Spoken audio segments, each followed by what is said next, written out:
La tragedia de Sofía Navarro, 1891, Veracruz. La novia del reloj detenido. Bienvenido a este espacio, donde la historia guarda silencio y los registros oficiales dejan más preguntas que respuestas. Antes de comenzar, te invito a escribir en los comentarios desde qué lugar nos estás escuchando y si este relato te encuentra de día o en plena noche. Nos interesa saber hasta dónde llegan estas historias y en qué momento del tiempo vuelven a cobrar vida. En este canal exploramos casos reales, desapariciones y misterios ocurridos en distintas ciudades de México.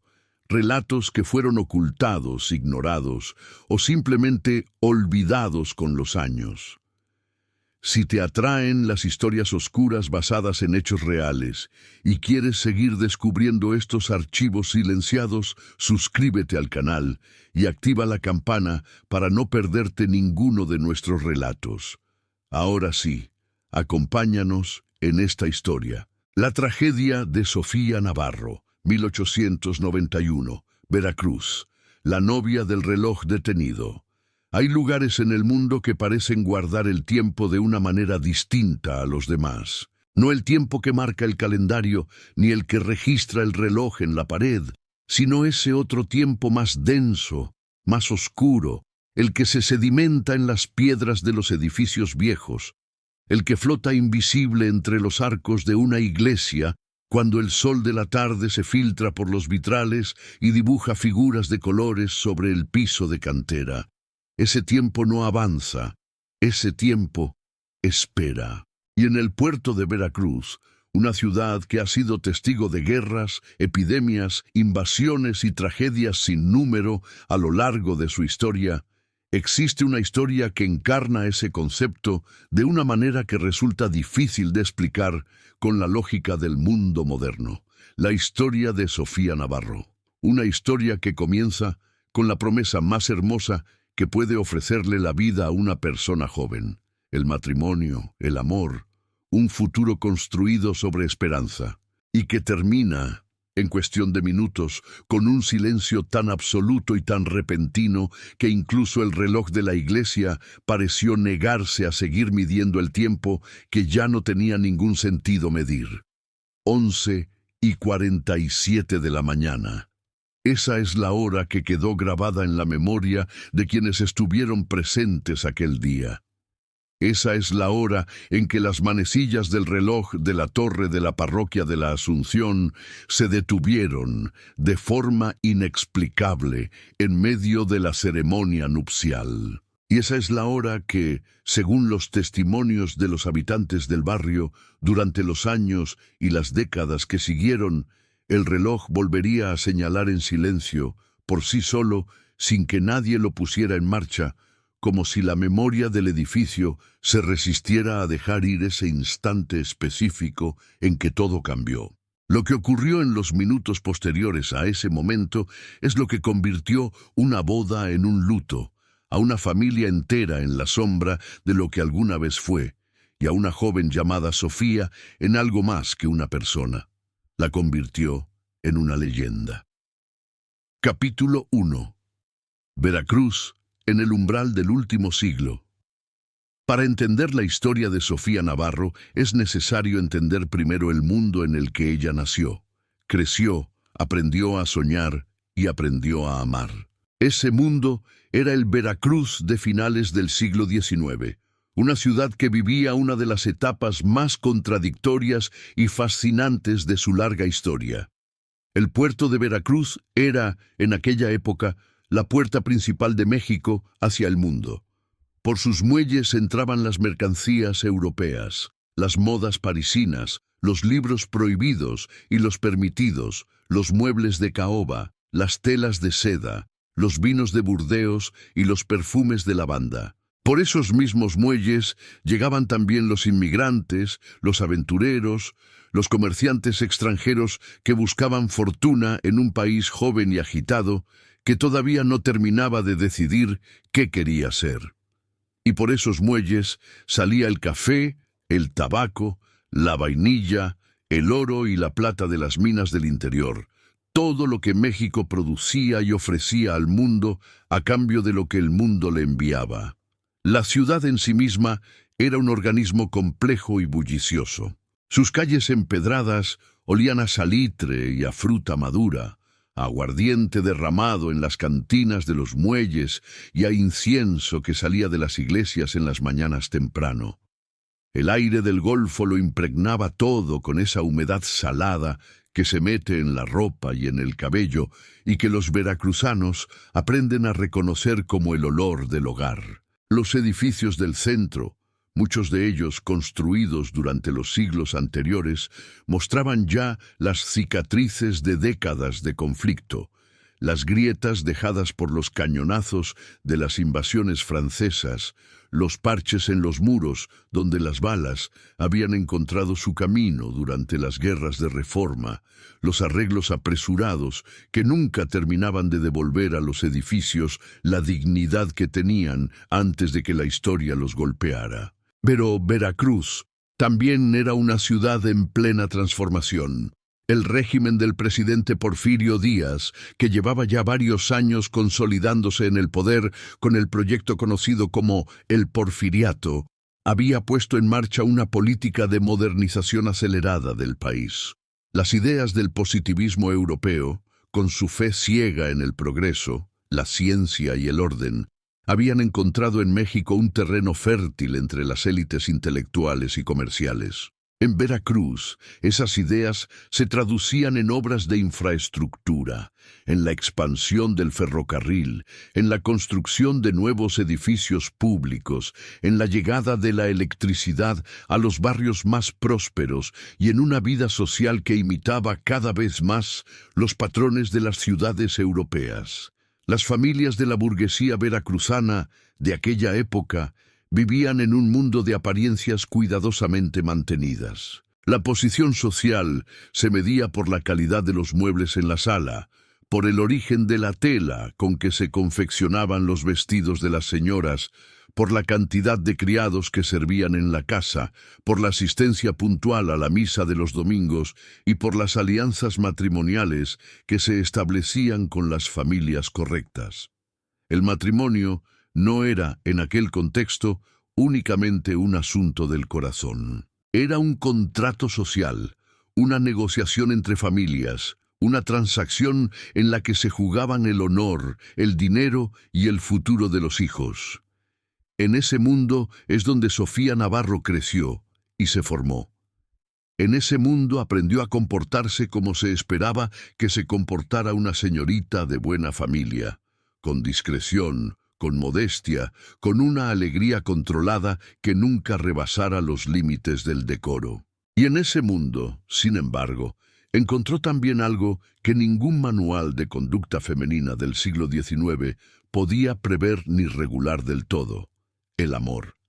La ciudad tenía además una dimensión oscura que convivía sin demasiada incomodidad con su fachada de progreso y modernidad.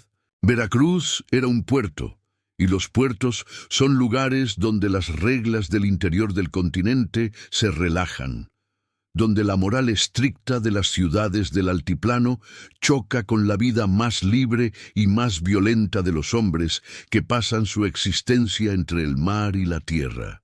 La vómito negro, como se llamaba popularmente a la fiebre amarilla, asolaba la ciudad con una regularidad terrorífica durante los meses de calor, diezmando tanto a la población local como a los recién llegados. Los cementerios de Veracruz estaban siempre bien llenos.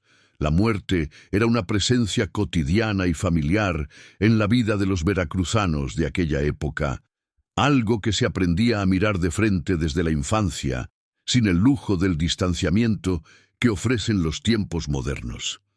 Era un mundo hermoso y duro a la vez, un mundo lleno de color y de sombra, un mundo perfecto, en muchos sentidos, para que naciera una historia como la de Sofía Navarro. Capítulo 2. La familia Navarro y el mundo que le dieron a Sofía, don Aurelio. Navarro Cienfuegos era un hombre que había construido su fortuna a base de trabajo, intuición y las alianzas correctas.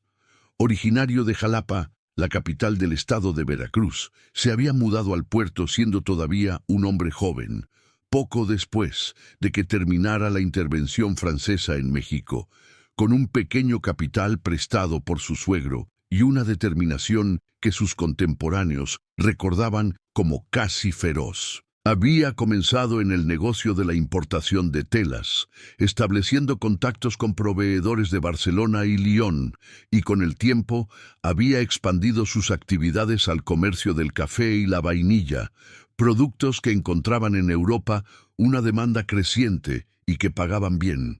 Para 1880, don Aurelio era ya uno de los comerciantes más respetados del puerto. Su casa, ubicada en una de las calles más elegantes del centro, era un edificio de 2 plantas, con fachada de cantería gris, ventanas altas y un patio interior con una fuente de azulejos que su esposa, doña Carmen Villanueva de Navarro, había mandado traer desde Talavera con el cuidado de un tesoro.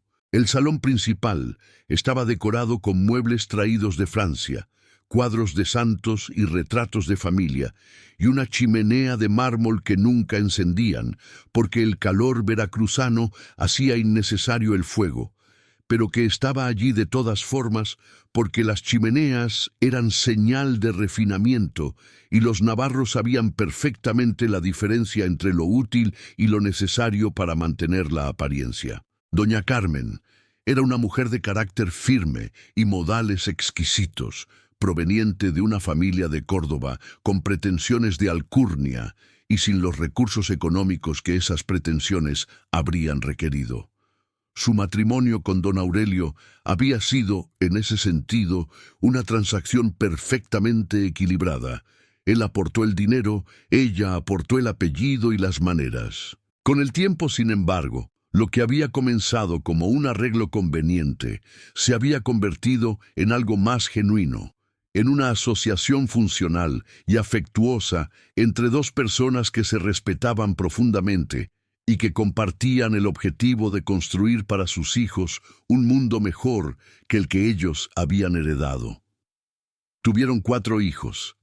El mayor, Rodrigo, heredó el temperamento calculador de su padre y desde joven mostró aptitudes para los negocios. El segundo, Eduardo, fue enviado a estudiar medicina a la Ciudad de México y luego a París, y volvió convertido en un hombre moderno que hablaba de bacterias y de microorganismos y que irritaba a su padre con su costumbre de cuestionar los diagnósticos del médico de cabecera de la familia. El tercero, Ernestito, murió de fiebre amarilla a los 7 años, en uno de los brotes epidémicos que sacudieron el puerto a mediados de la década de 1870, y su ausencia dejó en la familia una cicatriz que nunca terminó de cerrarse del todo, una silla vacía en la mesa del comedor que nadie se atrevió a ocupar durante años. Y la cuarta, la pequeña, la más querida de doña Carmen, y el consuelo secreto de don Aurelio en sus noches de trabajo y preocupación, era Sofía. Sofía Navarro Villanueva nació el 3 de marzo de 1869 en la casa de la calle Independencia, en el centro del puerto de Veracruz. Fue, según los registros parroquiales que se conservan en el archivo diocesano de la ciudad, bautizada en la parroquia de la Asunción 15 días después de su nacimiento, en una ceremonia a la que asistieron los padrinos, los abuelos maternos, venidos expresamente desde Córdoba, y un número considerable de amigos y socios de la familia, que vieron en el bautizo una oportunidad para reafirmar sus vínculos sociales con los Navarro. Desde pequeña, Sofía mostró una personalidad que contrastaba con la reserva cuidadosa que su madre trataba de inculcarle. Era curiosa, preguntaba demasiado, se interesaba por cosas que se consideraban fuera del ámbito natural de las niñas de su clase. La geografía, la historia, los libros de viajes que su hermano Eduardo traía de la Ciudad de México.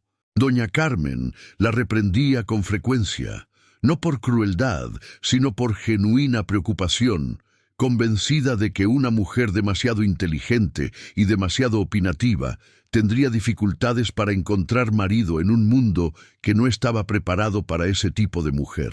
Don Aurelio, en cambio, se reía en silencio de las travesuras intelectuales de su hija, y en más de una ocasión fue sorprendido por su esposa recomendándole a Sofía que leyera tal o cual libro de la biblioteca sin que doña Carmen se enterara. Sofía fue enviada a educarse con las Hermanas de la Caridad, que dirigían uno de los colegios más respetados para señoritas del puerto.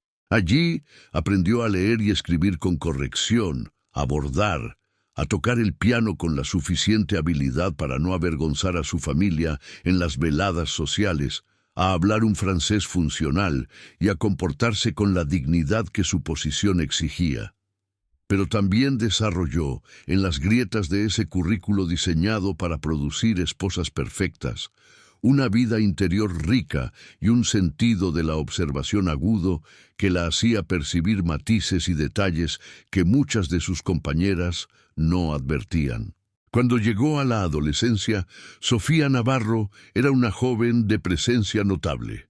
No era la belleza más espectacular del puerto, y ella misma habría sido la primera en reconocerlo sin demasiada amargura. Pero tenía algo que iba más allá de los rasgos físicos, una manera de escuchar a las personas que les hacía sentir que lo que decían era importante. Una risa espontánea y genuina que contrastaba con las risas controladas y artificiales de muchas señoritas de su generación, y unos ojos oscuros que miraban el mundo con una mezcla de inteligencia y ternura que resultaba, para quien supiera verla, irresistible. Ese mundo interior de Sofía, esa vida que transcurría por debajo de la superficie perfectamente pulida que le había enseñado a presentar al mundo, sería el escenario silencioso de la historia que estamos a punto de contar.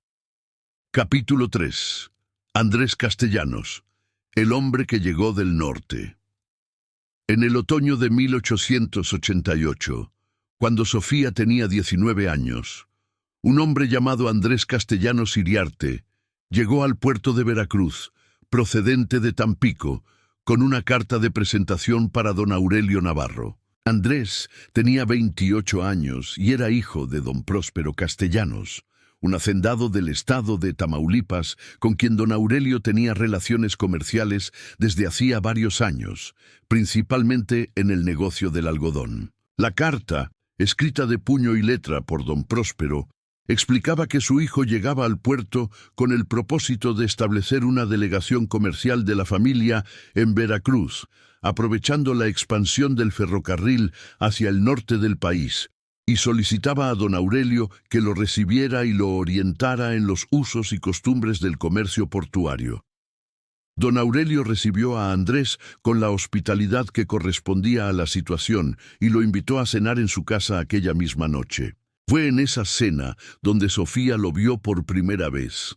Andrés Castellanos era un hombre de estatura media, complexión sólida, y un rostro que no era exactamente hermoso, pero que tenía una expresión de atención concentrada que lo hacía interesante.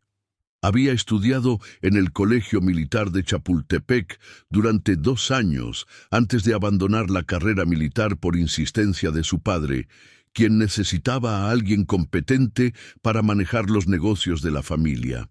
Hablaba con precisión y concisión, sin los adornos retóricos que eran tan comunes en los hombres de negocios de su época, y tenía la costumbre de mirar a las personas directamente a los ojos cuando hablaba con ellas, lo cual en aquella sociedad era considerado tanto un signo de carácter como en exceso una falta de discreción.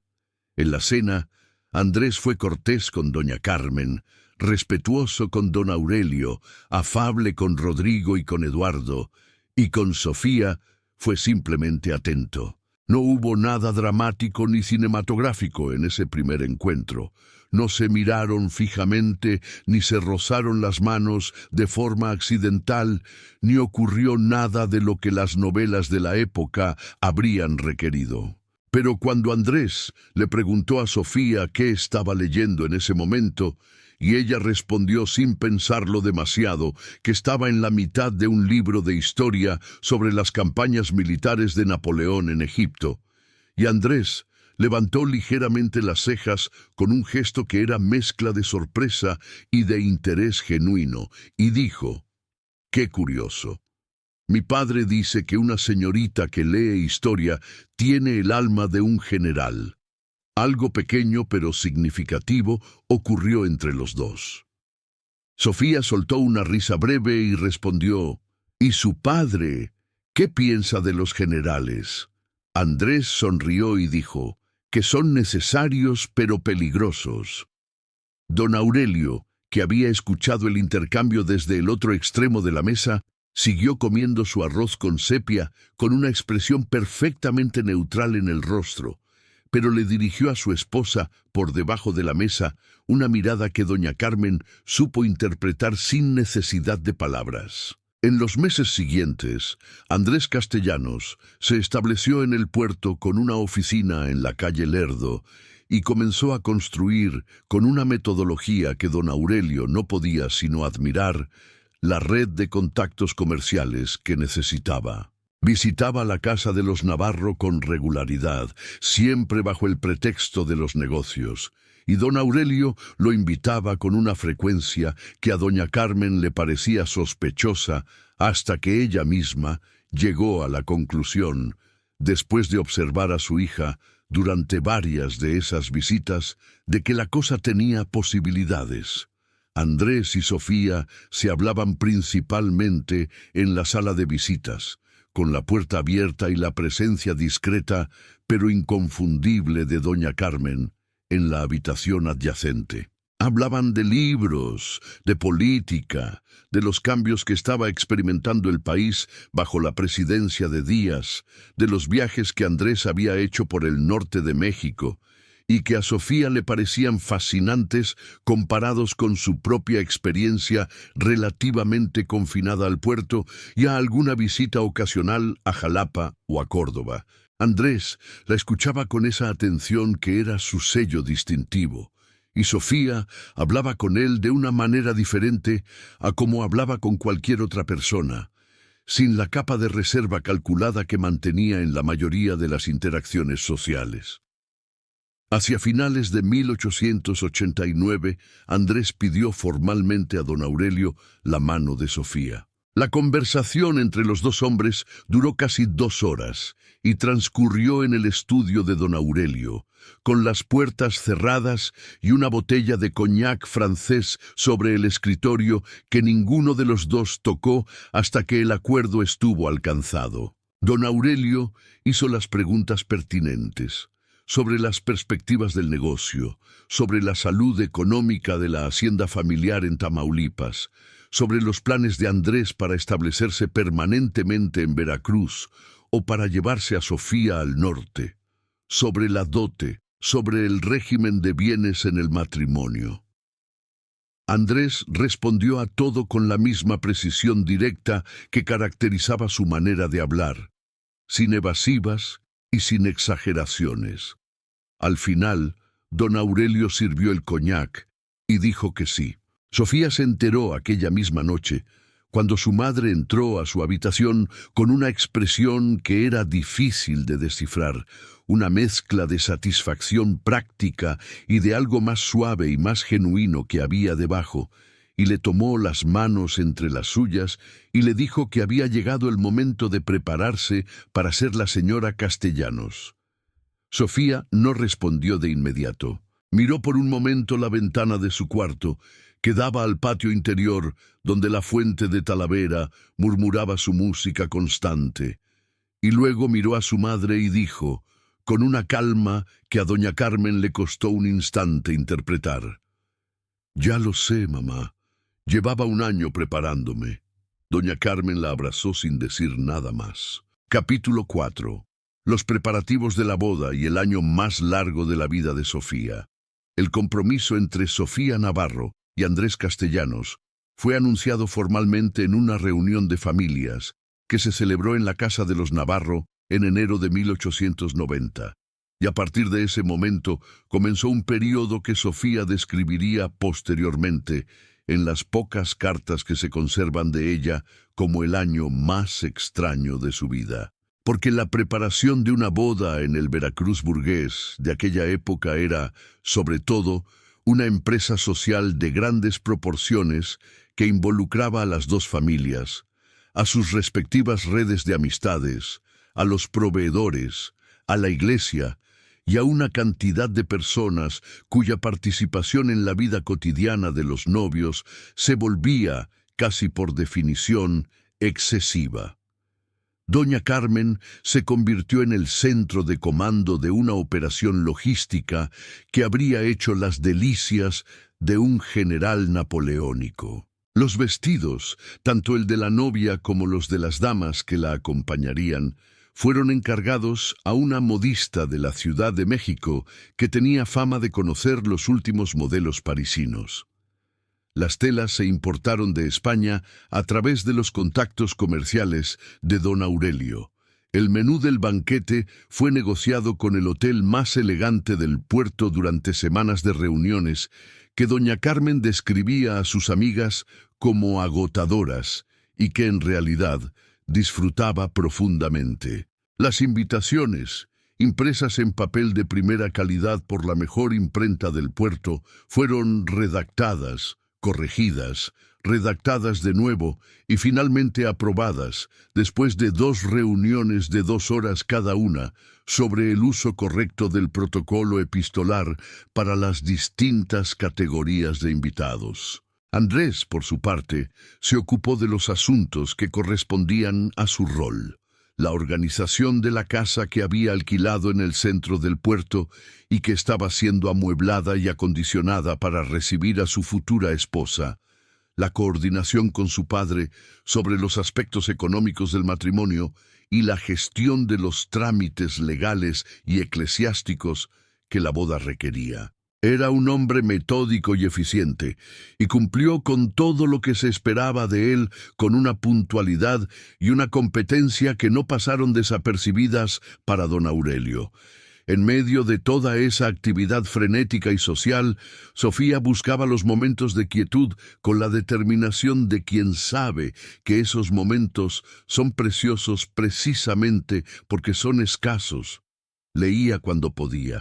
Escribía cartas a su hermano Eduardo, que estaba en ese momento ejerciendo en la Ciudad de México, contándole sus pensamientos sobre la boda con una honestidad que habría escandalizado a doña Carmen si las hubiera leído.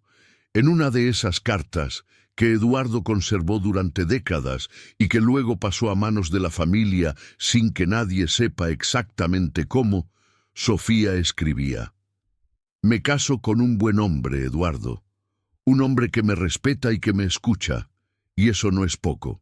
Pero a veces, cuando estoy sola en mi cuarto por la noche y escucho el puerto desde la ventana, me pregunto si el respeto y la escucha son suficientes para llenar toda una vida. Y luego me digo que soy una necia y que la vida está llena de personas que se casaron con menos, y me duermo». Eduardo respondía con la mezcla de racionalismo científico y ternura fraternal que lo caracterizaba. Le decía que el amor era una construcción que se hacía con el tiempo, que la pasión inicial era una ilusión bioquímica y que lo que importaba era el carácter del hombre. Le decía también, con una franqueza que solo podía permitirse un hermano, que Andrés Castellanos le parecía un buen hombre y que confiaba en que Sofía sería feliz. Sofía guardaba esas cartas en una caja de madera con incrustaciones de nácar que había sido de su abuela materna y que era uno de sus objetos más queridos. Mientras tanto, Andrés y Sofía continuaban sus encuentros en la sala de visitas, ahora algo más frecuentes y algo más relajados que antes del compromiso, aunque la vigilancia materna no cedía un ápice. Hablaban de la casa que estaban preparando juntos, de los muebles que habían elegido, de la biblioteca que Andrés había prometido construirle con estantes hasta el techo. Un día, Andrés llegó con un pequeño paquete envuelto en papel de estraza y se lo entregó a Sofía con una torpeza que no era característica de él. Era un libro, una edición española de las memorias de Alexander von Humboldt sobre sus viajes por México y América del Sur. En la primera página, Andrés había escrito a lápiz, con letra pequeña y apretada, para que sigas siendo la señorita que lee historia con el alma de un general. Sofía lo guardó junto con las cartas de Eduardo en la caja de nácar. La fecha de la boda fue fijada para el 14 de febrero de 1891. Doña Carmen señaló que era el día de San Valentín, el patrón de los enamorados, aunque en el México de aquella época, esa celebración no tenía ni remotamente la resonancia comercial que tendría más de un siglo después. Don Aurelio dijo que era una fecha como cualquier otra y que lo importante era que el notario estuviera disponible. Sofía no dijo nada, pero le escribió a Eduardo: «Me caso el día de San Valentín. Mamá dice que es buena señal. Yo creo que es una coincidencia, pero me gusta la idea de que el calendario haya decidido participar». El 14 de febrero de 1891 cayó un sábado. Era la fecha perfecta para una boda. Capítulo 5. La mañana del 14 de febrero de 1891 amaneció con niebla en el puerto. Eso no era inusual en Veracruz durante los meses de invierno, cuando el norte, ese viento frío que llegaba desde el Golfo, con una fuerza que podía doblar las palmeras y arrancar los sombreros de las cabezas de los paseantes, traía consigo una humedad densa que se asentaba sobre la ciudad como un velo gris antes de que el sol tuviera la fuerza suficiente para disiparla. Pero aquella mañana, la niebla fue especialmente persistente, y varios de los testigos que más tarde recordaron los eventos del día mencionarían ese detalle, esa niebla que no quería irse, con el tono de quien sabe que el clima a veces presagia cosas que la razón preferiría ignorar. En la casa de los Navarro, la actividad comenzó antes del amanecer. Las criadas habían sido levantadas desde las 5 de la mañana por doña Carmen, que había pasado la noche en un estado de vigilia tensa que alternaba entre la emoción y la preocupación. La cocinera preparó el desayuno para la familia con una eficiencia nerviosa. El patio interior fue barrido por segunda vez, porque a doña Carmen le pareció que había todavía algunas hojas que el barrendero había pasado por alto la tarde anterior. Sofía se despertó sola, antes de que su doncella llegara a su habitación. Se quedó unos minutos en la cama, mirando el techo de su cuarto, escuchando el sonido de la casa que se despertaba alrededor de ella.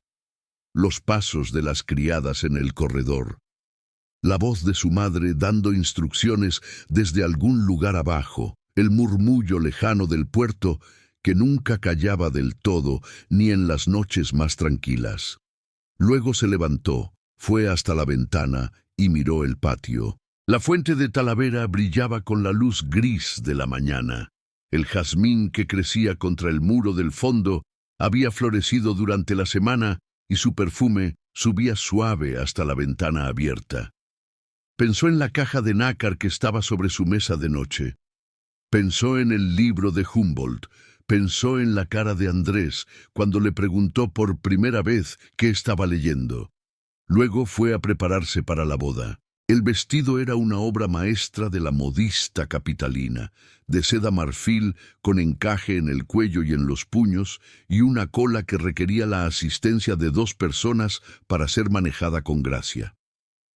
Doña Carmen supervisó cada detalle del arreglo de Sofía con una concentración que habría sido cómica en otras circunstancias. Las flores del tocado, azahares traídos desde el jardín de una prima lejana en Córdoba, fueron acomodadas y reacomodadas hasta que doña Carmen declaró que estaban perfectas. El velo, de encaje blanco, caía desde la cabeza de Sofía hasta casi el final de la cola del vestido. Cuando Sofía bajó las escaleras de la casa para encontrarse con su padre en el vestíbulo, don Aurelio la miró en silencio durante un momento y luego carraspeó y dijo que era hora de salir, Pero Sofía había visto sus ojos antes de que él los desviara, y supo lo que había en ellos, y eso le bastó. La comitiva nupcial se formó frente a la casa. Los carruajes habían sido decorados con flores blancas. Los hombres de la familia, Rodrigo y Eduardo, que había llegado desde la Ciudad de México 2 días antes, esperaban ya vestidos con sus trajes de gala. Los amigos de la familia que acompañarían a los novios a la iglesia se agrupaban en la calle empedrada, hablando en voz baja con esa energía contenida y festiva que caracteriza a los acompañantes de una boda. La iglesia estaba a 3 cuadras de distancia. En el Veracruz de 1891 no había todavía automóviles, naturalmente, y la procesión a pie desde la casa de los novios hasta la iglesia era una tradición que cumplía una función social importante. Era el momento en que la ciudad entera podía ver y ser testigo del acontecimiento. Las personas se asomaban a las ventanas de sus casas o se detenían en la calle para dejar pasar la comitiva. Los niños corrían junto al cortejo hasta que sus madres los llamaban de regreso. Un vendedor de naranjas en la esquina de la calle Independencia se quitó el sombrero cuando pasó Sofía y le dijo en voz alta que estaba muy bonita. Ella le sonrió. En la parroquia de la Asunción, Andrés Castellanos esperaba junto al altar con su hermano mayor, que había llegado desde Tamaulipas el día anterior, y con el sacerdote que oficiaría la ceremonia, el padre Ignacio Morales, un hombre de 60 años que llevaba más de 2 décadas sirviendo en aquella parroquia y que conocía a la familia Navarro desde que Sofía era una niña. La iglesia estaba llena. Las familias y amigos de ambas partes llenaban los bancos. Las mujeres con sus mejores vestidos y sus sombreros decorados con flores artificiales. Los hombres con sus trajes oscuros y sus bigotes impecables. El olor del incienso mezclado con el de las flores que decoraban el altar llenaba el espacio con una densidad casi visible. Los vitrales del ventanal principal, que representaban a la Virgen de la Asunción, teñían la luz, que entraba por ellos con tonos de azul y dorado, que caían sobre los bancos y sobre los rostros de los presentes, con una belleza que varios asistentes recordarían después como casi sobrenatural. Y en la torre, el gran reloj de la parroquia, instalado hacía ya varias décadas, por un relojero de origen alemán, cuyo nombre se había perdido con el tiempo, pero cuya obra era uno de los elementos más reconocibles del edificio, marcaba con su sonido grave y regular el paso de los minutos. Eran las 11:23 de la mañana cuando Sofía Navarro entró a la iglesia del brazo de su padre. Capítulo 6, 11:47. La ceremonia comenzó con el ritual que el padre Morales había presidido decenas, quizás cientos de veces en su larga carrera sacerdotal. Las palabras del rito nupcial de la Iglesia Católica, con su solemnidad antigua y su ritmo medido, llenaron el espacio de la nave central con una resonancia que los muros de piedra amplificaban y devolvían transformada en algo que parecía más grande que las voces que la producían. Los novios estaban de pie frente al altar. Andrés miraba hacia adelante con esa expresión de concentración que era su costumbre. Sofía, según quienes estaban en los primeros bancos, tenía una calma que algunos interpretaron como serenidad y otros como una forma específica de tensión que se parece a la serenidad, pero no lo es del todo. Ambos respondieron a las preguntas del padre Morales con claridad y firmeza. La misa continuó. El padre Morales dio el sermón, que versó sobre las responsabilidades del matrimonio cristiano y la necesidad de construir el hogar sobre los cimientos de la fe y el respeto mutuo. Era un sermón que había dado, con variaciones menores, en prácticamente todas las bodas que había presidido, y lo pronunció con la convicción tranquila de quien cree profundamente en cada palabra que dice. Fue en el momento del intercambio de votos, cuando el padre Morales se preparaba para invitar a los novios a pronunciar las palabras que sellarían su compromiso ante Dios y ante los testigos reunidos, cuando ocurrió lo que todos los presentes recordarían el resto de sus vidas.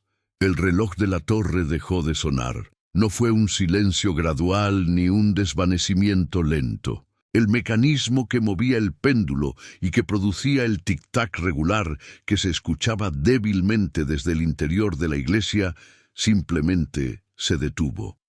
El sonido cesó. Y en ese silencio nuevo, en ese instante en que el tiempo parecía haberse suspendido de una manera que era difícil de racionalizar, varias personas levantaron la vista hacia arriba de forma instintiva, como si esperaran que algo cayera del techo. El padre Morales hizo una pausa breve, miró hacia la torre con una expresión que sus feligreses más cercanos no le habían visto antes, y luego volvió la mirada al libro de los ritos y continuó con la ceremonia. Más tarde diría que en ese instante tuvo una sensación que no supo cómo describir mejor que como un cambio en el aire, algo que entró por la piel antes de llegar al pensamiento. Eran las 11:47 de la mañana. Sofía, según el testimonio de su hermano Eduardo, que estaba sentado en el primer banco y la observaba con la atención minuciosa de quien tiene entrenado el ojo para percibir señales físicas, palideció en ese momento de manera casi imperceptible. Fue un cambio en el color de su piel que duró apenas un segundo y que habría pasado completamente desapercibido para cualquiera que no estuviera mirándola con atención médica. Eduardo pensó en ese instante que era el nerviosismo propio de la ceremonia y no le dio más importancia. Andrés pronunció sus votos. Sofía abrió la boca para pronunciar los suyos, y en ese momento, antes de que la primera palabra saliera de sus labios, Sofía Navarro se desvaneció. No fue una caída dramática ni violenta, fue un colapso súbito y silencioso, como si todos los músculos de su cuerpo hubieran decidido simultáneamente dejar de cumplir su función. El velo blanco se agitó en el aire, un instante antes de que ella llegara al suelo de cantera. La cola del vestido de seda marfil se extendió alrededor de ella como un pétalo enorme. Un segundo de silencio absoluto en la iglesia. Luego, el caos controlado y aterrorizado de 30 personas que reaccionan al mismo tiempo ante algo que no entienden. Capítulo 7. Lo que siguió al silencio. Eduardo Navarro fue el primero en llegar junto a su hermana. Su entrenamiento médico hizo que sus pies se movieran antes de que su mente terminara de procesar lo que estaba viendo. Se arrodilló junto a Sofía, apartó el velo con cuidado y puso 2 dedos sobre el cuello de ella, buscando el pulso. Lo encontró. Era débil y rápido, pero estaba allí. ¡Está viva!, dijo Eduardo en voz suficientemente alta para que los más cercanos lo escucharan. Y esas 2 palabras produjeron en el espacio de la iglesia un efecto que solo puede describirse como la exhalación colectiva de un pulmón enorme que llevaba varios segundos sin respirar. Doña Carmen llegó a su lado casi de inmediato, con una palidez que hacía que su cara pareciera de papel. Don Aurelio estaba detrás de ella, con las manos a los lados del cuerpo, y una expresión que a lo largo de los años quienes la conocieron describirían de maneras distintas. Congelado, rígido, como si de repente tuviera 20 años más. Andrés estaba también allí, arrodillado al otro lado de Sofía, sosteniendo una de sus manos sin decir nada, con los ojos fijos en la cara de ella. El padre Morales pidió que se hiciera espacio, que se abrieran las puertas laterales para que entrara el aire. Varios hombres obedecieron de inmediato. Las señoras de los primeros bancos comenzaron a abanicarse a sí mismas y a las personas que tenían cerca con los abanicos que todas llevaban por costumbre. Eduardo pidió que trajeran agua, pidió que aflojaran el corsé de Sofía. Examinó su pulso nuevamente. Miró sus pupilas, levantando los párpados con cuidado. «Hay que llevarla a la casa», dijo Eduardo. «Hay que llevarla ya. Ma». La conclusión inmediata de la mayoría de los presentes fue que Sofía había sufrido un desmayo por la emoción y el calor de la ceremonia. Era una explicación razonable. Los desmayos en las bodas no eran, en esa época, un evento inaudito entre las mujeres jóvenes que llevaban corsés ajustados y habían estado bajo una tensión nerviosa sostenida durante semanas. El calor de la iglesia llena de gente, el peso del vestido, la intensidad emocional del momento, todo eso conspiraba perfectamente para producir un desmayo. Eduardo mismo, en ese primer momento, lo consideró la explicación más probable. Sofía fue trasladada a la sacristía de la iglesia, que era el espacio más cercano y más privado disponible. La acostaron sobre un banco ancho con una chaqueta doblada debajo de la cabeza.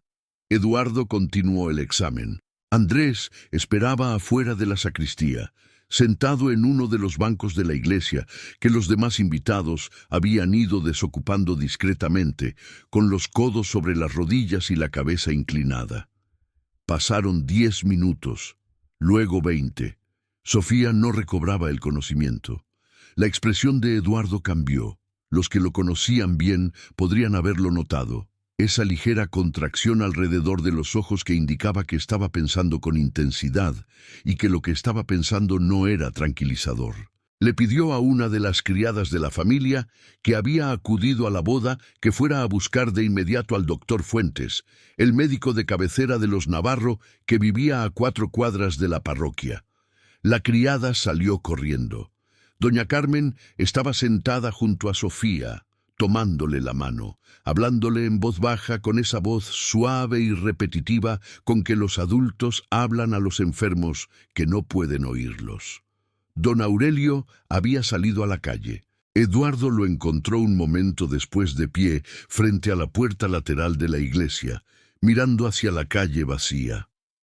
«¿Qué está pasando, Eduardo?», preguntó don Aurelio sin volverse. No era una pregunta, era la constatación de que algo estaba pasando que él todavía no entendía pero que ya intuía. «No lo sé todavía, papá», dijo Eduardo. «Hay que esperar al doctor Fuentes». Don Aurelio asintió sin decir nada más. El doctor Fuentes llegó 18 minutos después, con su maletín de cuero negro, jadeante porque había venido casi corriendo. Era un hombre de 55 años, corpulento y eficiente, que llevaba décadas ejerciendo en el puerto y que había visto su parte justa de cosas que no tenían explicación fácil. Examinó a Sofía con meticulosidad, con Eduardo mirando cada uno de sus movimientos, y cuando terminó, se levantó y llevó a Eduardo aparte. Lo que le dijo en voz baja en esa sacristía de la parroquia de la Asunción de Veracruz, con el reloj de la torre inmóvil afuera y el olor del incienso todavía flotando en el aire, nadie más lo escuchó directamente. Lo que se supo después es que Eduardo salió de esa conversación con la cara de quien acaba de recibir noticias que no esperaba.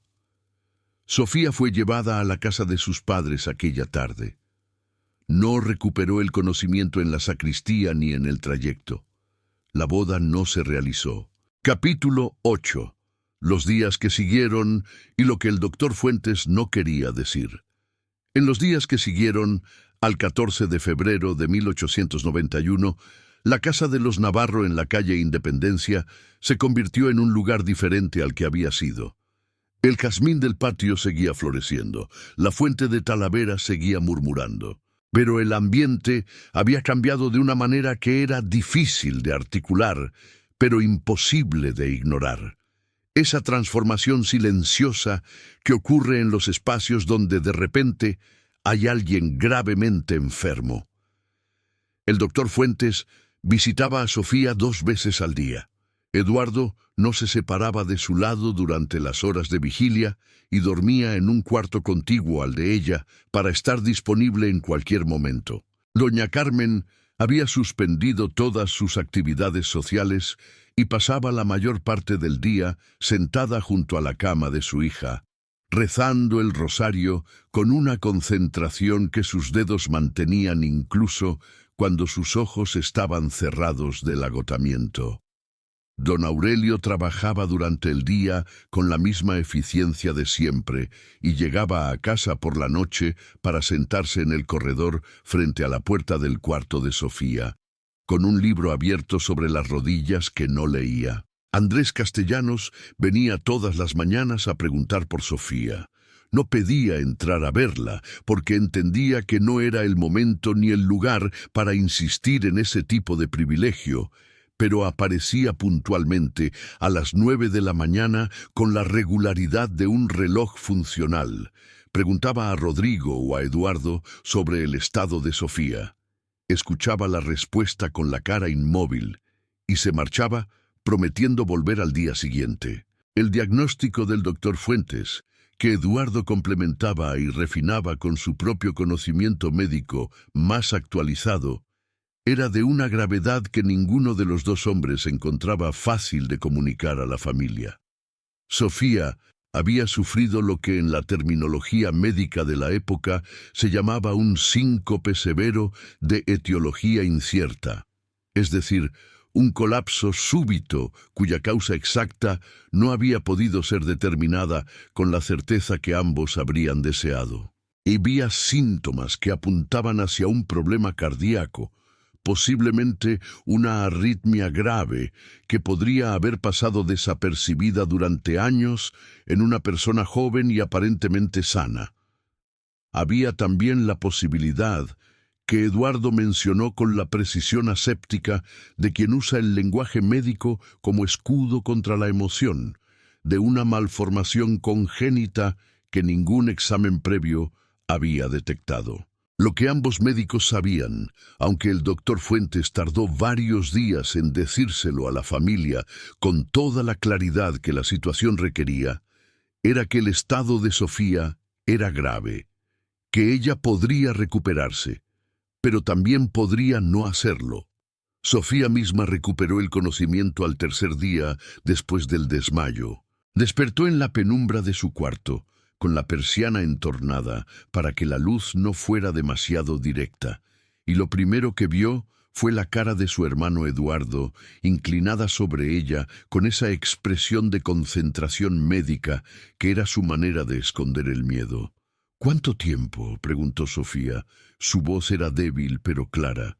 3 días —dijo Eduardo. Sofía cerró los ojos un momento, luego los abrió y preguntó: —Andrés, viene todas las mañanas a preguntar por ti.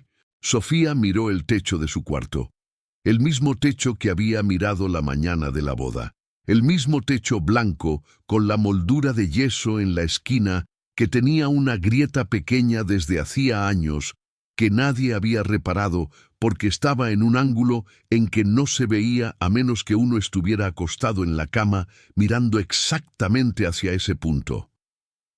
—El reloj —dijo Sofía de repente. El reloj de la iglesia se detuvo. Eduardo la miró. —Sí, en el momento en que yo me caí. —Sí. Un silencio. —¿Lo han reparado? Eduardo tardó un instante en responder. El relojero fue a verlo. Dice que no encuentra ninguna falla mecánica, que el mecanismo estaba en perfectas condiciones y que no puede explicar por qué se detuvo. Sofía no dijo nada más sobre el reloj en ese momento. Pero en los días siguientes, durante los largos periodos en que estaba despierta, pero demasiado débil para hacer cualquier cosa excepto pensar y escuchar, varias personas que la visitaron recordarían que ella les preguntaba por el reloj con una insistencia que les parecía desproporcionada para alguien en su estado. Capítulo 9. La lenta declinación y la segunda detención del tiempo. La recuperación de Sofía fue parcial. En las semanas que siguieron a su despertar, fue recuperando paulatinamente algunas fuerzas, lo suficiente para poder sentarse en la cama, para caminar con asistencia hasta la ventana de su cuarto, para comer con algo de apetito. Pero el doctor Fuentes y Eduardo coincidían en que había algo en su constitución que no había vuelto a ser lo que era antes de aquella mañana del 14 de febrero. Andrés Castellanos continuó sus visitas matutinas. A medida que Sofía fue recuperando fuerza, las visitas se extendieron. Comenzó a entrar brevemente al cuarto de ella, sentándose en la silla junto a la ventana mientras ella permanecía en la cama, y hablaban. Hablaban de cosas pequeñas al principio, del tiempo, de las noticias del puerto. Luego, gradualmente, volvieron a hablar de la manera en que siempre habían hablado, con esa honestidad que había caracterizado desde el principio la relación entre ellos. Un día de marzo, Andrés le llevó un libro nuevo, un estudio de la historia prehispánica de la región del Golfo de México que había conseguido en la librería de la calle Independencia.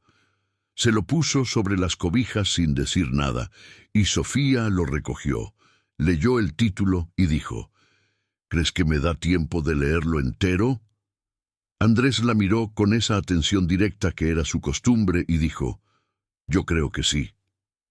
«Tú crees muchas cosas», dijo Sofía. No era una acusación, era casi una broma. «Sí», dijo Andrés, «soy optimista por entrenamiento». Sofía sonrió. Era la primera vez en semanas que alguien en esa casa la veía sonreír de verdad. La boda fue pospuesta indefinidamente. Era la decisión inevitable que nadie quería pronunciar en voz alta, porque pronunciarla habría significado reconocer algo que todos en la familia estaban tratando de no reconocer. Fue finalmente Eduardo quien habló con Andrés en privado para explicarle la situación médica de Sofía con toda la claridad que la situación requería. Y Andrés, que escuchó en silencio y al final dijo que entendía, y que la boda se realizaría cuando Sofía estuviera en condiciones de realizarla. Lo que Andrés no dijo, pero que Eduardo vio en su cara durante esa conversación, era que Andrés sabía tan bien como él que esa condición podría no llegar nunca. El verano de 1891 fue especialmente caluroso en Veracruz.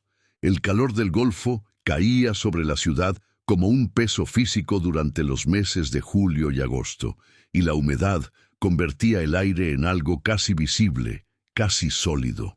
Para Sofía, que pasaba la mayor parte del tiempo en su cuarto con las persianas semicerradas, esos meses fueron los más difíciles desde el desmayo.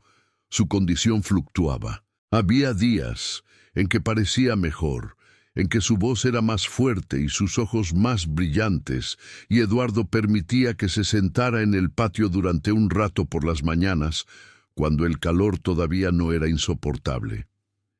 Y había días en que la debilidad volvía con una contundencia que dejaba a toda la familia en un silencio tenso que nadie sabía cómo romper. Don Aurelio comenzó a asistir a la misa de las 6 de la mañana todos los días, algo que nunca había hecho antes. El padre Morales lo notó y no dijo nada, pero antes de que terminara el verano, le preguntó un día, después de la misa, si quería hablar. Don Aurelio respondió que no. Luego se quedó sentado en el banco durante 20 minutos, mirando el altar mientras la iglesia se vaciaba a su alrededor. A finales de agosto, Sofía tuvo una recaída. El doctor Fuentes y Eduardo pasaron una noche entera en su cuarto. Al amanecer del día siguiente, cuando el sol comenzaba a colorear el cielo sobre el Golfo con ese naranja intenso que el puerto veracruzano produce mejor que ningún otro lugar en el mundo, Eduardo salió del cuarto y encontró a sus padres y a Rodrigo en el corredor, con los ojos marcados por la noche sin dormir, y les dijo que Sofía había pasado la crisis, pero que no había muchas más que pudiera pasar. La familia entendió, no con las palabras, porque las palabras tardaron todavía un tiempo en llegar, sino con ese entendimiento silencioso y físico que se instala en las personas cuando la realidad que han estado evitando se hace demasiado concreta para seguir ignorándola.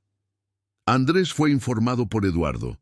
Esa tarde llegó a la casa de los Navarro, con los ojos que llevaban las marcas de algo que nunca se especificó, pero que Eduardo, que lo conocía ya bastante bien, supo reconocer.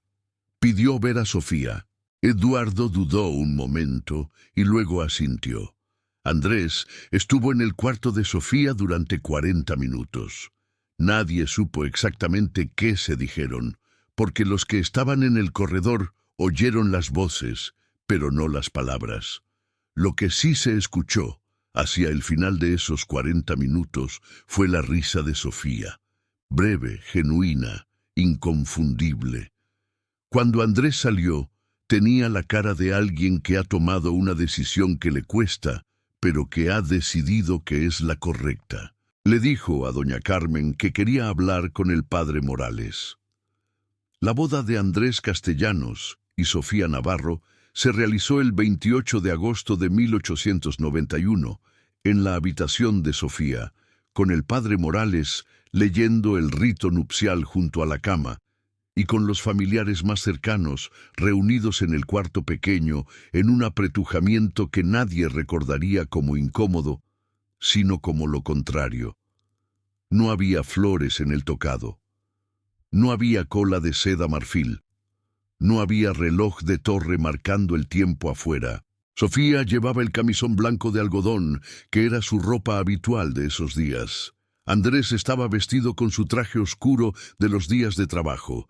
Intercambiaron los votos con voces claras y firmes. Cuando el padre Morales los declaró marido y mujer, Rodrigo, que había estado conteniendo la respiración durante toda la ceremonia, exhaló de golpe, y a doña Carmen se le escapó un sonido que a lo largo de los años, cada miembro de la familia describiría de una manera ligeramente diferente, pero que todos coincidían en que era lo más cercano que habían escuchado nunca al sonido de un corazón que se rompe y se alegra al mismo tiempo.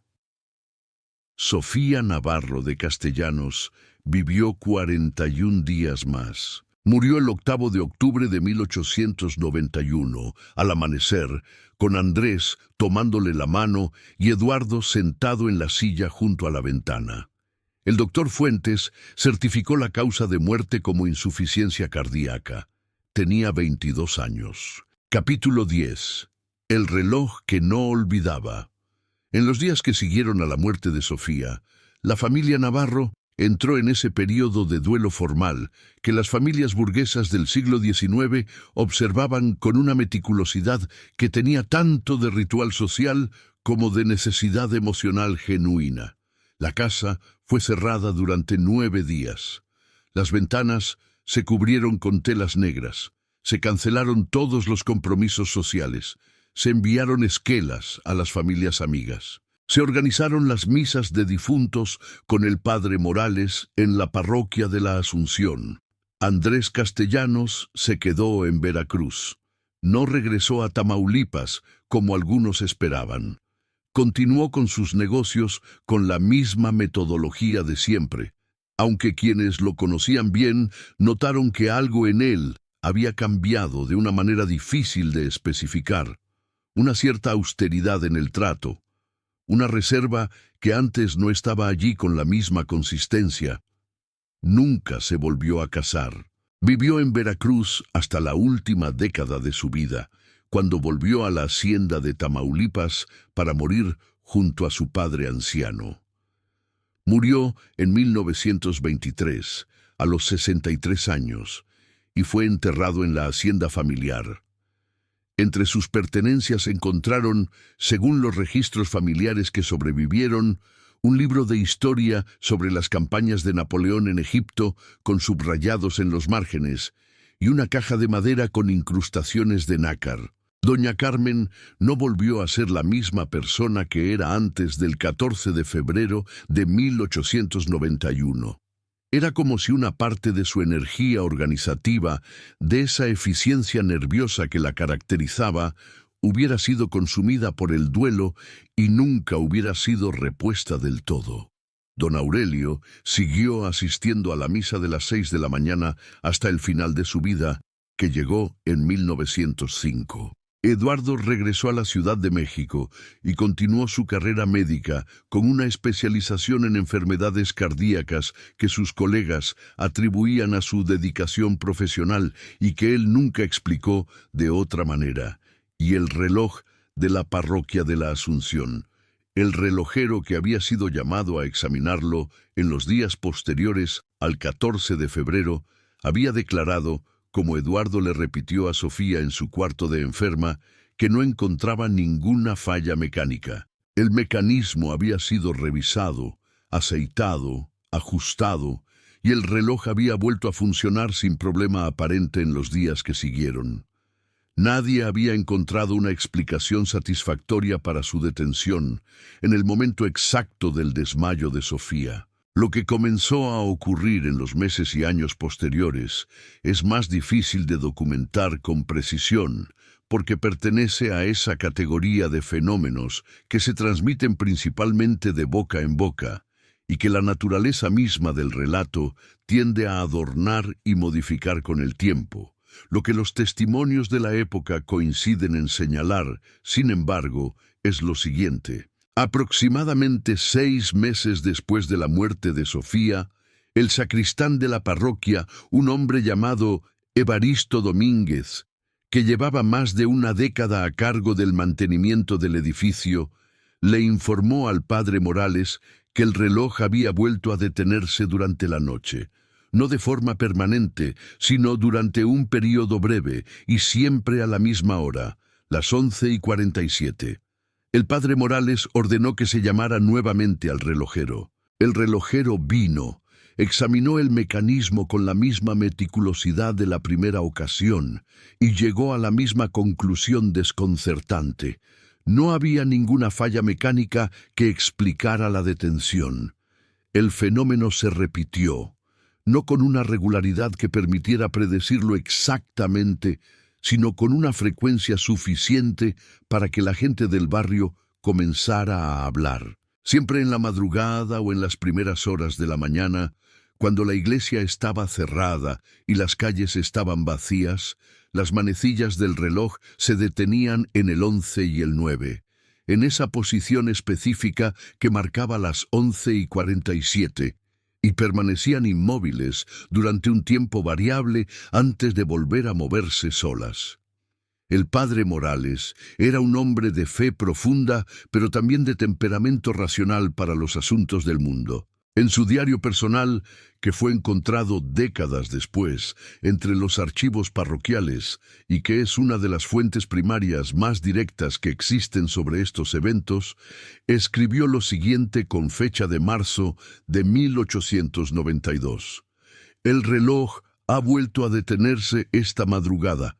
Evaristo me lo comunicó a las 7 de la mañana. He enviado a buscar al maestro relojero Hoffman por tercera vez. No sé qué esperar de su examen. Lo que sí sé es que esta iglesia fue testigo de una tragedia el año pasado, y que los edificios, como los seres humanos, a veces guardan en sus estructuras lo que ocurrió dentro de ellas. No sé si esto es lo que está pasando, pero tampoco sé que no lo sea.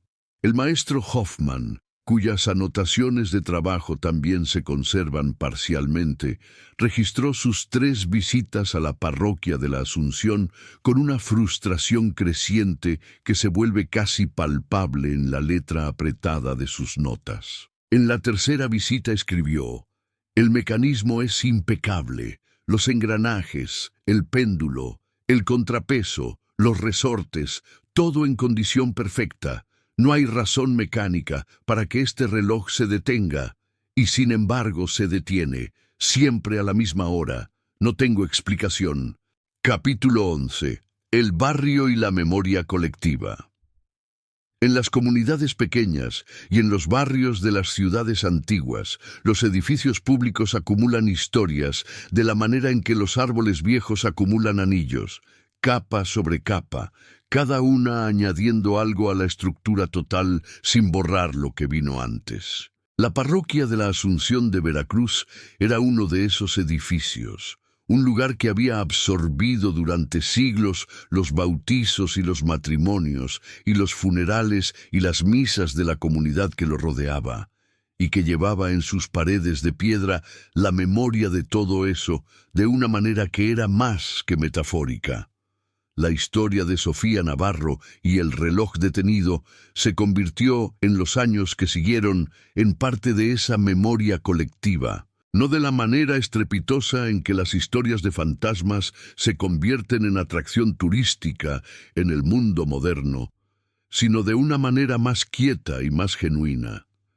El tipo de historia que las madres le cuentan a sus hijos mientras señalan la torre de la iglesia desde la calle, que los feligreses más viejos comparten con los nuevos cuando la ocasión lo permite, y que no necesita ser espectacular para persistir porque tiene algo en su interior que la hace resistente al olvido. Los habitantes del barrio desarrollaron una relación particular con el reloj y sus detenciones. No era miedo exactamente, sino una especie de respeto cauteloso, la actitud de quien comparte espacio con algo que no comprende, pero que no le ha hecho daño, y que quizás no sea su lugar cuestionar. Había quienes decían que las detenciones coincidían con momentos significativos, los aniversarios del nacimiento o la muerte de Sofía, fechas importantes para la familia. Estos relatos son difíciles de verificar. Son testimonios de la memoria popular que tiene sus propias reglas de selección y énfasis. Pero la memoria popular no fabrica sus historias de la nada.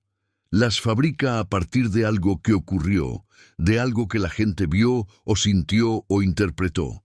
Y ese algo, aunque difícil de precisar, tuvo su existencia real en el mundo.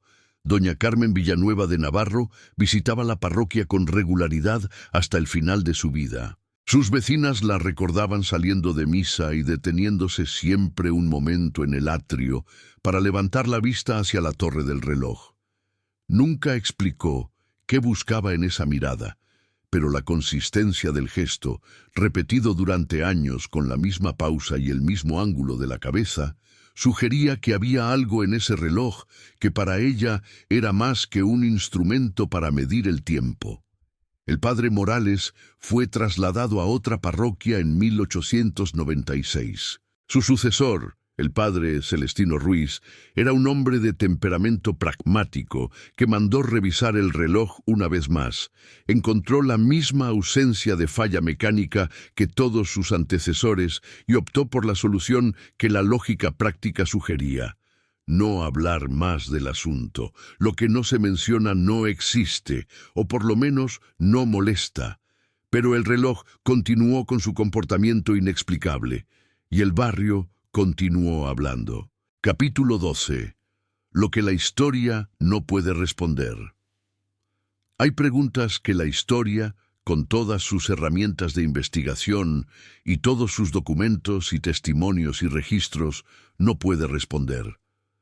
No porque sea incompetente o porque no haya hecho el esfuerzo suficiente, sino porque las preguntas pertenecen a una categoría de fenómenos que escapan al tipo de evidencia que la historia sabe manejar.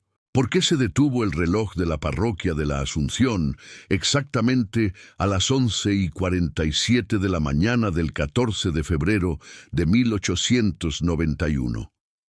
La mecánica de los relojes de torre del siglo XIX no era perfecta. Esos mecanismos podían detenerse por una infinidad de razones. Un cambio brusco de temperatura, una variación en la tensión del contrapeso, un grano de polvo en un lugar inadecuado, el desgaste acumulado de alguna pieza que el relojero no supo identificar. El maestro Hoffman no encontró ninguna de estas causas, pero eso no significa necesariamente que no existieran. Significa que él no las encontró, que es diferente. ¿Por qué el reloj continuó deteniéndose a la misma hora en los años posteriores? Aquí, la explicación mecánica se vuelve más difícil de sostener. Una detención única puede ser accidental. Una pauta de detenciones repetidas a la misma hora, sobre un mecanismo que ha sido revisado y declarado, en perfectas condiciones múltiples veces, requiere una explicación más elaborada que un simple fallo mecánico. Pero esa explicación más elaborada, si uno se niega a recurrir a lo sobrenatural, es también difícil de construir con la información disponible. ¿Sufrió Sofía Navarro un colapso cardíaco en la iglesia?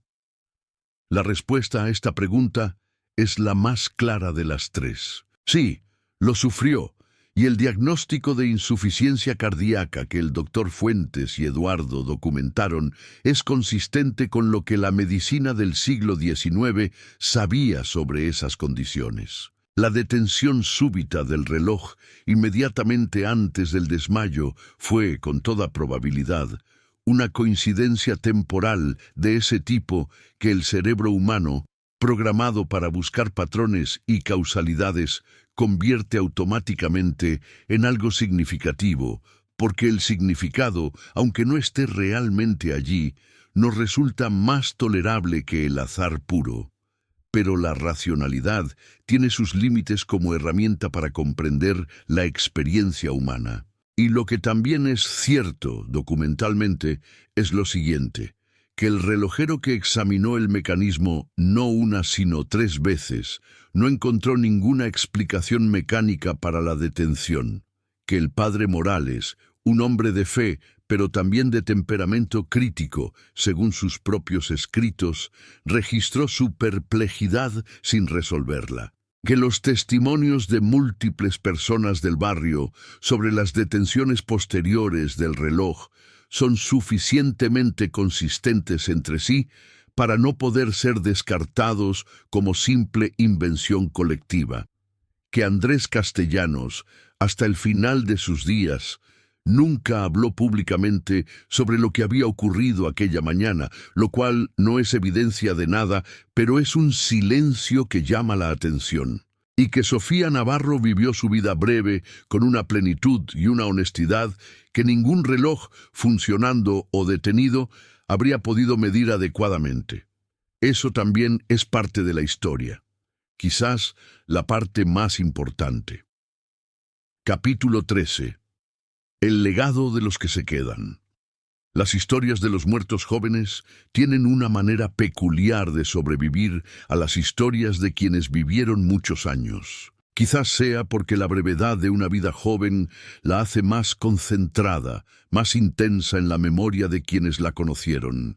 Quizás sea porque los jóvenes muertos no tienen tiempo de acumular los errores y las contradicciones y los compromisos que hacen a las personas más complejas y menos idealizables con los años. O quizás sea simplemente porque la injusticia de una muerte temprana genera en la memoria colectiva una resistencia al olvido que las muertes más esperadas no producen con la misma fuerza. Por cualquiera de estas razones, o por todas ellas juntas, Sofía Navarro se quedó en la memoria del barrio.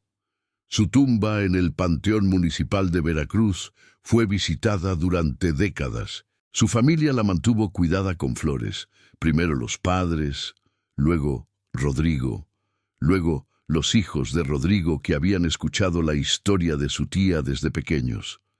Eduardo, en sus visitas anuales a Veracruz, iba al panteón antes de hacer cualquier otra cosa, y se quedaba unos minutos en silencio junto a la lápida con la expresión de quien tiene muchas cosas que decirle a alguien, y sabe que ya no hay manera de decirlas. Andrés Castellanos, en los años que pasó en Veracruz, visitaba el panteón con una discreción que algunos notaron y ninguno comentó directamente. Era un hombre que había aprendido a cargar con sus cosas en silencio, y esa forma particular de cargar, sin quejarse y sin exhibirlo, era también su manera de honrar a quien amaba. La caja de nácar con las cartas de Eduardo y el libro de Humboldt, que se encontró entre las pertenencias de Andrés al final de su vida, fue devuelta, según los registros familiares, a los descendientes de la familia Navarro. Su paradero actual, si existe, es desconocido. La parroquia de la Asunción continuó siendo el centro de la vida espiritual del barrio durante el siglo XX, atravesando las turbulencias de la Revolución Mexicana, los años de la persecución religiosa que siguieron, la reconstrucción posterior y todos los cambios que el siglo impuso a la ciudad y al país. El reloj de la torre tuvo que ser reemplazado en algún momento de la primera mitad del siglo XX, cuando el mecanismo original quedó definitivamente inutilizable. El nuevo reloj, instalado con un mecanismo más moderno, no tiene los hábitos misteriosos de su predecesor, o por lo menos nadie ha reportado que los tenga. Pero hay personas en el barrio, personas mayores que aprendieron la historia de sus padres y sus abuelos, que dicen que en las madrugadas de ciertos días, cuando el viento del norte baja la temperatura y la niebla del Golfo se asienta sobre las calles, con esa densidad que hace que los faroles parezcan más pequeños y más solos, el silencio alrededor de la torre de la parroquia tiene una calidad diferente. Una calidad que no es simplemente la ausencia de ruido, sino algo más activo, algo que espera, y que si uno presta suficiente atención y si uno está en el lugar correcto en el momento correcto, las manecillas del reloj a veces se detienen un instante, solo un instante, antes de seguir adelante. A las 11:47, capítulo 14, reflexiones finales, el tiempo y la memoria. ¿Qué hace que una historia persista durante décadas en la memoria de una comunidad? ¿Qué tiene la historia de Sofía Navarro que hace que sus vecinos del barrio del centro de Veracruz, generación tras generación, sigan levantando los ojos hacia la torre de la parroquia de la Asunción y sigan contando a sus hijos lo que ocurrió allí un sábado de febrero de 1891? No es el misterio del reloj, aunque ese elemento tiene su función en el relato. El misterio del reloj es el gancho, el detalle que agudiza la atención y que hace que la historia sea contada con ese tono especial que se reserva para las cosas que no tienen explicación fácil. Pero el misterio del reloj no es lo que hace que la historia sea importante. Lo que hace que la historia sea importante es Sofía.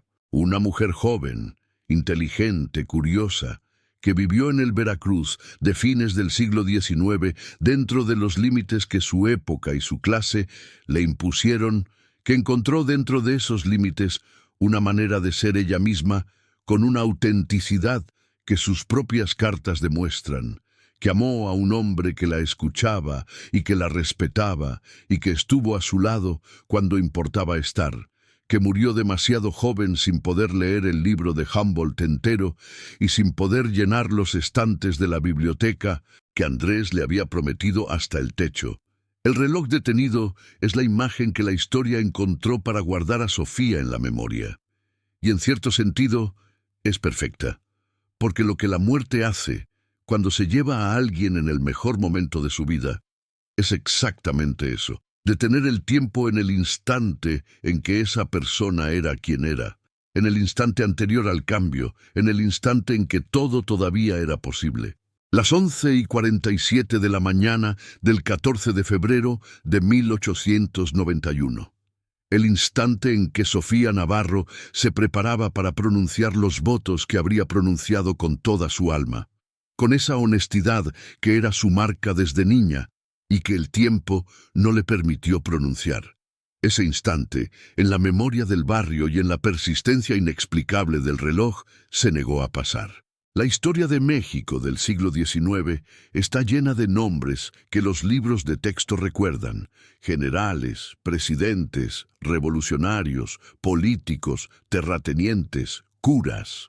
Los grandes actores de los grandes eventos que se enseñan en las escuelas y que llenan los museos y los monumentos de las ciudades. Pero la historia también está hecha de las personas que no aparecen en esos libros, de los Sofías y los Andréses y los Eduardo y los miles de don Aurelio y doña Carmen que vivieron sus vidas en los espacios entre los grandes eventos, que amaron y perdieron y siguieron adelante o no siguieron, que dejaron sus huellas no en los monumentos, sino en las casas, y en las iglesias, y en las tumbas de los panteones municipales, y en las historias que sus hijos contaron a sus nietos. Esos también son la historia. Quizás la historia más real de todas. Sofía Navarro nació el 3 de marzo de 1869 en la calle Independencia del puerto de Veracruz. Fue bautizada en la parroquia de la Asunción, donde también se detuvo el tiempo el día que debía haberse casado. Murió el 8 de octubre de 1891, con su marido tomándole la mano y su hermano velando su sueño. Tenía 22 años, 6 meses y 5 días. El reloj dice que todavía son las 11:47. Y en cierto modo, para todos los que conocen su historia, siempre lo serán. Si llegaste hasta aquí, significa que esta historia te tocó de alguna manera, y eso es exactamente lo que este canal espera lograr con cada episodio. Traer de vuelta a las personas que el tiempo olvidó, devolverles la presencia que merecieron siempre y preguntarnos juntos qué significa recordar. Si esta historia de Sofía Navarro y el reloj detenido de Veracruz te resultó tan poderosa y tan inquietante como a nosotros nos resultó al investigarla y escribirla, te invitamos a darle like a este video. Ese gesto simple ayuda enormemente a que más personas puedan conocer estas historias que de otra manera seguirían durmiendo en el polvo de los archivos y en las memorias de los vecinos de los viejos barrios. Suscríbete al canal si todavía no lo has hecho y activa la campanilla de notificaciones para que no te pierdas ninguno de los episodios que vienen. Cada semana exploramos un caso nuevo, un personaje nuevo, un rincón nuevo de la historia de México y América Latina que merece ser contado con el cuidado y el respeto que estas personas y estos eventos merecen. Y cuéntanos en los comentarios, ¿qué piensas tú sobre el reloj? ¿Crees que hay una explicación mecánica que los relojeros de la época simplemente no supieron encontrar? ¿O hay algo más en esa detención persistente a las 11:47 que escapa a la lógica del mundo material? También nos interesa saber si conoces historias similares de tu propia ciudad o región, esas historias que se cuentan en familia, de generación en generación, sobre lugares que guardan la memoria de lo que en 1900 ellos ocurrió.